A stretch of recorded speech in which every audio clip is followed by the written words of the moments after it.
শুনতে পারি যে ইকরা এরকম কোনো একটা অ্যাটেম্প্ট নিছে বা নিচ্ছে, এরকম একটা বিষয়।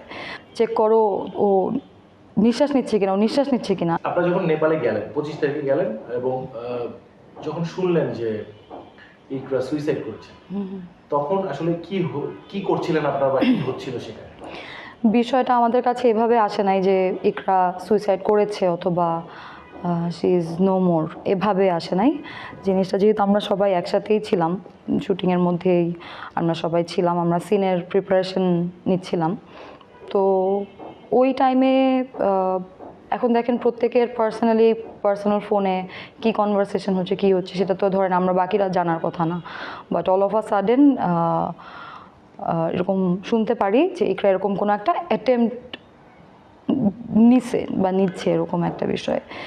তো জানার পরে যেটা হয়, আলভি ওর অ্যাসিস্ট্যান্টকে কল করে ওদের যে রুম, সেই রুমে যেতে বলে এবং ওরা সাথে সাথে ওখানে যায়। এবং যেহেতু আমি ওই জায়গায় উপস্থিত ছিলাম না, বাট আমি যতটুকু ফোনে টের পেয়েছি, কারণ আমরা এরকম একটা যখন নিউজ পাবো যে একটা মানুষ এরকম একটা অ্যাটেম্প্ট নিয়েছে, তখন ওখানে আমরা যারা ছিলাম, শুধু আলভি আর আমি না, আমাদের সাথে আমাদের অ্যাসিস্ট্যান্ট ডিরেক্টররা ছিলেন, আমাদের সাথে ডিওপি ছিলেন, আমাদের সাথে আরও কিছু মানুষ ছিলেন। আমরা সবাই তখন দেশে কল করা শুরু করি, যেহেতু আমরা মানে দেশের বাইরে, সো চাইলেই আসলে অনেক কিছুই করা যায় না।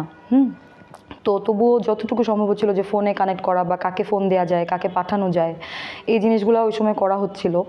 এবং আলভির যে অ্যাসিস্ট্যান্ট ওকে আমিও কল করেছি, ইভেন ইকরার নাম্বারেও আমি কল করছিলাম, কারণ হচ্ছে ওই তখন অলরেডি মনে হয় ইকরাকে বের করা হয় ওখান থেকে। শিয়া বাটার ও ভিটামিনে সমৃদ্ধ লিলি বিউটি সোপ, তারুণ্যময় উজ্জ্বল ত্বকের জন্য।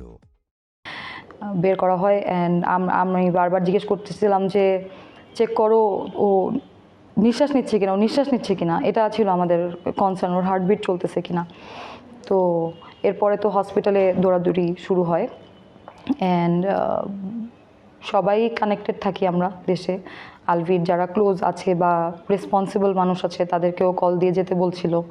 আমিও একবার অমুক তমুক মানে সারা বিষয়টা এরকম ছিল যে আচ্ছা ঠিক আছে আপু, আমি জানাচ্ছি, ওইটার জন্য বসে থাকা সম্ভব ছিল না। সো দ্যাটস ওয়াই আমি তখন অর্ককে বলেছিলাম যে অর্ক, আমি তোমাকে কল দিচ্ছি, আশেপাশে যাই হোক তুমি অ্যাটলিস্ট আমাকে লাইনে রাখো, আমি প্রত্যেকটা মুহূর্ত শুনি হোয়াট ইজ হ্যাপেনিং, কারণ এভাবে তো এটা তো একটা অস্থিরতার মোমেন্ট। তো অর্কর ফোনে সম্ভবত নেট ছিল না, তো অর্ক আমাকে বলে যে আপনি ম্যাডামের ফোন দেন আপু, এরকম করে বলে। আমি কল করি এবং অর্ক বলার আগেও আমি যখন এটা শুনি তখন আমি ইকরাকে কয়েকবার আমি কল দিচ্ছিলাম। তো এরকম একটা সিচুয়েশন ছিল ওখানে আর কি। তো এরপরে তো হসপিটালে কুর্মিটোলায় যাওয়ার পরে জানতে পারি যে শি ইজ নো মোর। তো ওইটা জানার পরে আসলে মানে পরের পরিস্থিতিটা যেরকম ছিল, এটা আসলে এক্সপ্লেন করে বোঝানোটা না খুব ডিফিকাল্ট। একটা মানুষ, আমারই একজন খুব কাছের বন্ধু, তার ওয়াইফ সুইসাইড করেছে এবং আমরা সেখান থেকে অনেক দূরে, চাইলেই একটা বাইক নিয়ে, চাইলেই একটা গাড়ি নিয়ে দৌড়ায় আমরা যেতে পারছি না। ওইটা যে ওই সময়টাতে যে কী পরিমাণ নিরুপায় লাগতেছিল আমাদের ওইখানে যারা ছিলাম প্রত্যেকটা মানুষের, এটা আসলে এক্সপ্লেন করে বলাটা ডিফিকাল্ট। কীভাবে এক্সপ্লেন করবো এটা আসলে।